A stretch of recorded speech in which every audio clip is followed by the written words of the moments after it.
Hi everybody, Jonathan here with another video, and today we're going to be looking at Enscape and Vectorworks as our tool of choice. Now I'm really pleased to say that Enscape for Mac and Vectorworks has now been available just for a few days since earlier this week. If you do want to find out a bit more about this, if you go onto the Enscape page on the blog, there's a really nice blog here by Gemma, and you can see some of the imagery and sort of scroll down, and there's a few videos that you can take a look at and find out a bit more about Enscape for Mac. For Vectorworks, it's also for ArchiCAD as well. But as you know, I'm a massive Vectorworks user, massive Vectorworks fan, so I'm really excited to see what this new real-time rendering software on the Mac side with Vectorworks can do. So we're going to jump in to Vectorworks and have a look at how this works on my MacBook M1 Pro. It's a couple of years old now, but actually it's still been a fantastic computer. I'm really excited to see what kind of renderings I'm going to get from this first experience using Enscape on Mac for Vectorworks. So let's just jump into the video and see how we get on. And if you are new around here, please do drop a like and subscribe. It really helps the channel. I'll plan lots more videos when I get the time as well. Thanks for watching, and let's jump in. So I was really excited to be quoted, as you can see, as a sort of little testimonial of my use of Vectorworks and Enscape together as well. As I say, one of the really main benefits is that you can use Enscape while you're using your CAD software. So it's really nice to sort of see how your designs develop in beautiful 3D as you're working. We can also do things like real-time walkthroughs. There's a really good asset library, material editor as well, and you've got access to all the visual settings and normal export options as well. There's a bit of information here about the hardware requirements, so it's well worth having a read of this. And basically, there's also a few new features here down highlighted for SketchUp users, and while at the moment on the Vectorworks and ArchiCAD versions for Mac we don't have every single feature like animation, these are in the pipeline as well, so they'll be coming soon. So let's just jump into the video and fire up Vectorworks and see how we get on. Okay, so here I am in my Vectorworks 2024. This wonderful new version with this beautiful new interface, as you can see. And if you are a Vectorworks user, do make sure you check out my channel. Got lots of videos on there for you and much more planned. But here's a really nice little project designed a few years ago for a really nice sort of contemporary Ecohome. And it looks pretty good in Vectorworks, as you can see, particularly with the new sort of real-time shaded rendering and the different rendering options we have. But there's another video on my channel all about this. Okay, so all we're going to do, if we go up to Tools, you'll notice that you can go down to Third Party, and once you've downloaded the Enscape for Mac, you can basically add this to your workspace. Now I've already done this command as well, and I'll show you what happens once you click Add to Workspace. Okay, so we've added Enscape to our workspace, and you'll notice that the new tool palette appears down here as one of the palettes here. Now remember, you can undock these if you want to. Let's leave it docked in. So if we go up to our basic settings, we can click onto the Enscape renderer, and really with a single click, the beauty of Enscape is you can just launch it. So let's go ahead and launch Enscape, and that will basically start to fire up the Enscape in the background. Now it's coming onto my other screen, so let me just move this across so you can see Enscape loading. You'll notice it will take a few seconds to load that model, my Vectorworks Ecohome from Vectorworks 2024 straight into Enscape. But once loaded, we'll be able to do some amazing real-time visualization quite rapidly. So I think I'll leave this Enscape screen up for a moment, and then in a minute I'll do a bit of split screen as well. So here we go, we're loading into Enscape. Now you can immediately see that it takes a few seconds for the renderer to refine, but now I can basically move in and out and spin around in real time with a really nice sort of realism and level of quality of rendering that I think, you know, even Vectorworks doesn't obviously meet this level. But wait until we get inside in a moment and you'll see things will be even more impressive. So it's very, very simple and very easy to use. So left click will sort of pan the view around. The middle button, again, will pan that view in the viewport as well. And the right click will simply rotate my model. And basically, it really is quite easy. I can also use the navigation keys on the keyboard. So the traditional WASD keys. So let me just rotate round to an eye level view down here. And if I basically, let's pan across using my middle button there, and we'll just rotate around a tiny bit more this way. So you can see I can use the WASD keys on the keyboard to navigate in and out nice and quickly. And if I do want to, I can go a bit faster with the Shift key held down as well. So navigation in Enscape is super simple, and it's something that you won't take any time at all to get to grips with. And in fact, it's all listed for you over here as well, so just make sure you kind of note this. Now, one thing I really do like is if you hold down the control key and basically you kind of scroll with the mouse, you can basically control with the U key and the I key the solar orientation and the different times of the day. So as I kind of scroll through those different times of the day, just look how lovely the rendering for Enscape is, particularly when we get a bit of sun on the building there. Looks absolutely amazing. Okay, fantastic. So what I'll do, I'll basically close that down for a second. Okay, so here I am running a sort of split screen mode, just so you can see both Vectorworks and Enscape on this side. Now I'm going to go into my visualization tools, Shift U, and I'm going to basically use my mode of my walkthrough tool just to show you I can move around in Vectorworks, but at the moment, of course, the Enscape model isn't syncing. Now, one of the beauties of Enscape is that I can very easily just click on the synchronized view button. Okay, and now what that means is when I'm in Vectorworks and I kind of move around, Enscape on the other side of the screen, as you can see, so I'm just using a couple of keyboard shortcuts here to navigate around, will basically do a really good job at kind of updating that rendering in real time. Now, the real beauty of this is I can basically enter my Vectorworks model, and let's say that I wanted to make some design changes. Okay, so let's just expand this a little bit. I'm going to scroll down, and let's say I decide to make these doors a bit smaller. I'll go 5 meters. Just watch what happens. They'll immediately update, and then they're going to update over this side in Enscape. And now they're 5 meters. I think I really only need, say, 3 big panels. Let's make those a 3-panel slider. And wow, you know, there we go. We're sort of straight into these design changes very, very rapidly. So this is one of the real strong points of Enscape for Mac. As you make these changes, let's take these doors here, for example. So let's say I decided rather than sliding, I would rather go for folding. So we'll change them to folding to begin with. Now they're just 2-panel folding. And if I want to, I could basically go down to multiple panel. And let's make those 3-panel, so 3 by 1. Now I can even do some very cool stuff in Vectorworks, which of course is things like show them 3-dimensionally open as well. And just watch Enscape here, it just sort of opens those doors for me. I'm going to make them open a little bit less, let's go 85 degrees. I really like the way you can do this in Vectorworks, it's so cool. And let's have them opening outwards, of course, so just go outwards and outwards. So all of these very quick design changes, we just pop back into Enscape, you know, you can see have been responsive in Vectorworks and both really transmitted across to Enscape super rapidly. And we get that lovely view into the lounge there. So that's pretty awesome. Okay, so let's go and take a look inside. Now there's a couple of things that I can do. I can use my keyboard to navigate through. Okay, let's just move the camera up a little bit. And as we go from outside to inside, you start to see a little bit of kind of re-rendering here as it reprocesses the light, but look how fast it refines it. And this really depends on your GPU and sort of processor speed. As I say, I'm on an M1 Pro laptop, which is pretty good. And I'm getting a pretty good responsive rate that I'm fairly happy with here. We're back over with our sort of dock screen setup. What I want to show you is if I go to basic Vectorworks and go to my save views, I can essentially navigate through to a couple of those save views. And not only is Vectorworks doing a really nice little transition, over here on the Enscape, that's also working as well. So, you know, this is a really nice sort of two-way method of working. Set up your sort of save views in Vectorworks, or I can kind of still move around and sort of pan around in real time. And that's the real beauty of Enscape in terms of sort of visualization while you're modeling in Vectorworks as well. So let's go full screen again. I'm keen to show you how great the visuals are here. Let me sort of pan back a little bit more, see if we can get a nice view for you to look at. And there's a bit of detail on that table there. Maybe move the cursor up a little bit.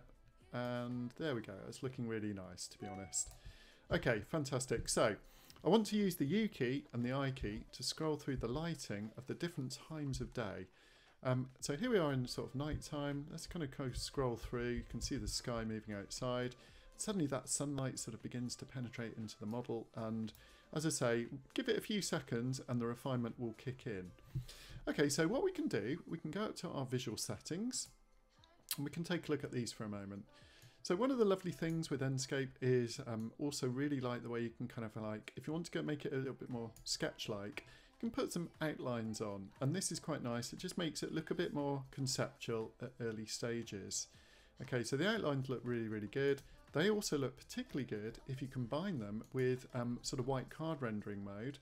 And this is really good if you're sort of at a decision point where you don't want to really talk about the materials, and you really just want to kind of navigate around, maybe, you know, focusing on the space and sort of different sort of qualities of light and the architectural sort of spatial qualities, as opposed to getting drawn into discussions about what the flooring is.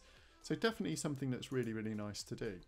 So I really like those white ones there. There's also one called polystyrol, which is an interesting one. Slightly different from the white one, and basically you can adjust the sort of qualities of that as well.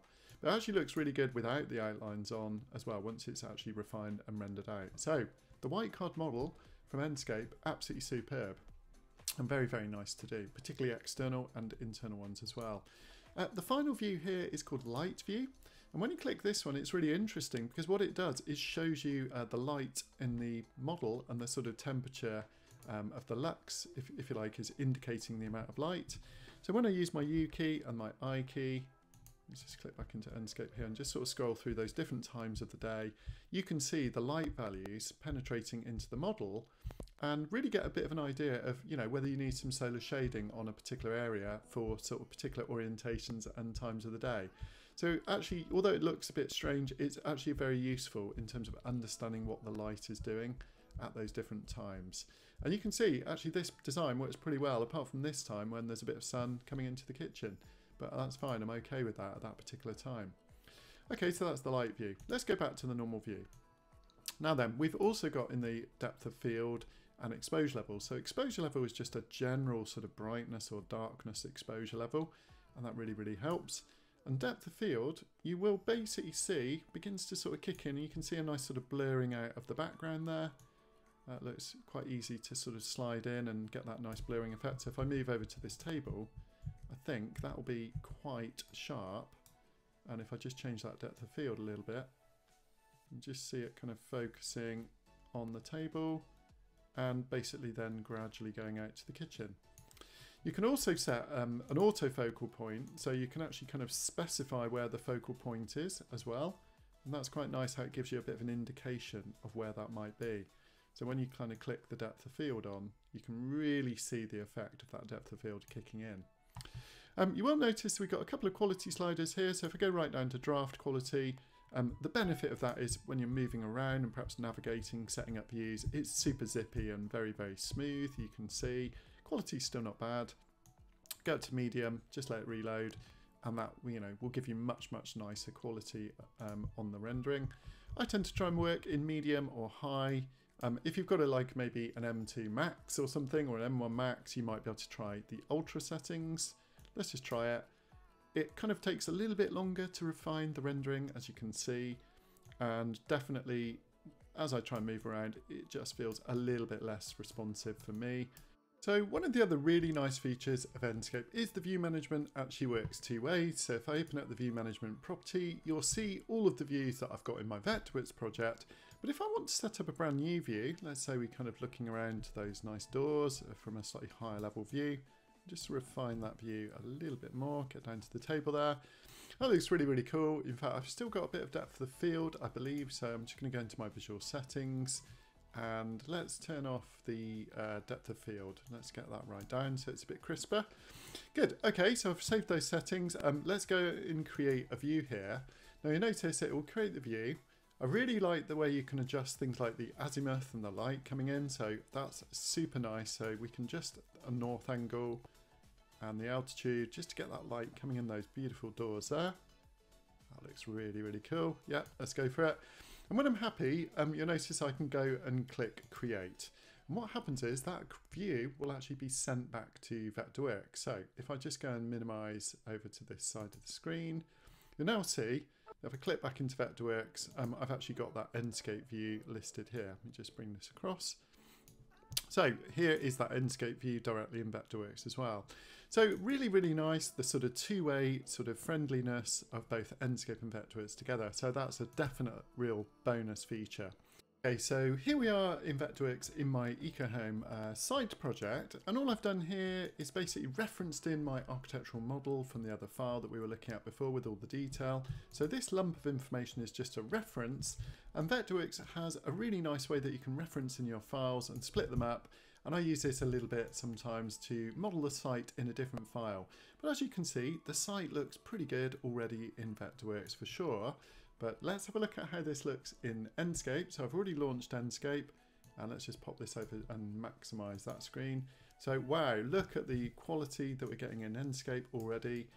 Let's just have a little smooth around. It's actually really running nicely. You know, the grass has come through and sort of converted into really nice sort of Enscape grass. My Vectorworks trees have come through as they are currently, and obviously there's nothing to stop me from enhancing those as well. So I'm just going to pop into my visual settings and do a little bit more tweaking in here. So one thing I'm quite keen to do on this particular one is go down to high quality image. You can see I was in ultra. Let's go over to my image. I just want to show you a couple of other visual settings in here. So if I go first of all to atmosphere, or sky rather, let's actually turn off the white background and actually bring the sky back in. So definitely that has a bit of an impact on the image itself. And you'll notice one really nice thing, you've got this lovely sort of slider where you can kind of like change the cloud variety and different densities as well. So very, very, very cool. And let's just go for a slightly more summery sky, change that density down as well. So yeah, really easy to fiddle around with the look and the feel of your sky and sort of modify that. That has a nice little impact on the lighting. So definitely a good win as well. And finally, we've got this lovely sort of rotation. We can kind of rotate, I think that's for the ground actually, if we had ground. Good, okay, so back into image, you'll notice we've also got some auto contrast sliders here.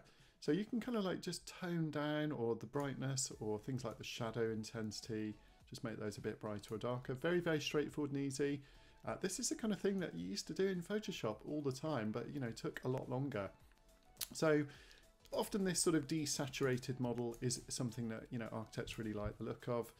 Slightly sort of washed out colours as opposed to something too intense and too bright as well. So I think that looks really, really nice. Colour temperature, obviously another nice little setting towards the bluey side or towards the warmer side. We've also got things like vignetting, so you notice if I go for heavy vignetting you can really notice it, and so on. And chromatic aberration, which is quite a subtle effect but does have more of an effect when you're looking inside the model. Okay, so I'm very happy with this view. Now let's move on to some renders. So I'm going to go out and basically set this up. So the first thing I'm going to do, just go into my visual settings and go to output. Over here, I can change that from HD to full HD or HD Ultra, so 4K. I'm going to go for 4K. And if I want to, I can have an alpha channel in there as well. Definitely one of the nice aspects. So I've got a little folder set up already. And yep, that's all I need to do really. So in order to generate this particular snapshot that I like the look of, let's just tweak my view a tiny bit more. Maybe get down a little bit more eye level-y. Just get a little bit of foreground in there. That looks lovely. Okay, so let's go for it. So all you need to do is click on the screenshot button. And let's see how fast Enscape is to render. I've got a few other renders in there as you can see, but this is also one of the real beauties. It's very, very quick to render out these images. It's really just a matter of seconds. And you can always set up a batch rendering as well. But honestly, in terms of sort of speed, you know, compared to maybe final quality Renderworks, this is way faster, I'll be honest with you. I really like the shaded mode in Vectorworks and I use that all the time. Final quality can be very good in Vectorworks, but it is quite sluggish and slow. Okay, great. So I've got a really nice view there. Let's move through to a new position. But before we do, let's just click onto View Management and click Create View. And you know what? I might just tweak my sunlight and see how that looks. And I might just sort of tweak that north angle as well. I think that looks really, really nice. So I might just click Create on that particular view. And because I've sort of changed those lighting settings, my personal preference here is probably just to go to my image and just get my saturation up a bit more, a bit more colour into the image. Perhaps just tweak that colour setting so it's a bit more sort of sunsetty. But yeah, let's render this one out as well. So again, I'll be able to compare those two very, very easily. So let's save that one. So this is really something I'm super excited about. The way that Enscape and Vectorworks are now working beautifully on my Mac. Previously, I had to do this on my Windows PC, and while it worked very, very well, and there are a few features on the Windows side that we don't have on Mac just yet, in terms of still images and being able to kind of set up views and match them with Vectorworks, it's working really, really well. The main thing with Enscape is all about that quality of the image and getting those fantastic renders. So let's have a quick review of those couple of images that I've created so far. I'll just go into my documents and find those views. You can see that was the one I literally just created, which looks really nice. And there's quite a bit of resolution in there as well. That was more of a sort of diagrammatic one I created with the white card and the edges, as you can see. And you know, here is a nice one with the alpha channel. So if I wanted to, I could drop that into Photoshop and then use a really nice sort of Photoshop sky in there as well. See those two different alpha channels. So basically, look how different those two images are simply by changing the visual settings, and you can get those really nice sort of images with different lighting qualities and different times of day.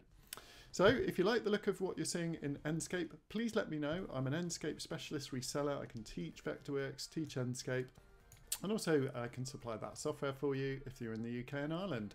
So I'd love to help. But please reach out to me if there's anything else you would like to know about Vectorworks or Enscape, and I'll be very, very pleased to help. But yeah, I hope that's been interesting for you so far for today. I will be doing more videos on other features, but I think that's a really nice introduction to the new version of Enscape for Mac for Vectorworks. And these are some of the images that I produced in no time at all. So definitely something to have a look at, and a really nice new tool that we can use with Vectorworks on our Mac. Thanks for watching, everybody, and I look forward to seeing you in the next video. Bye bye.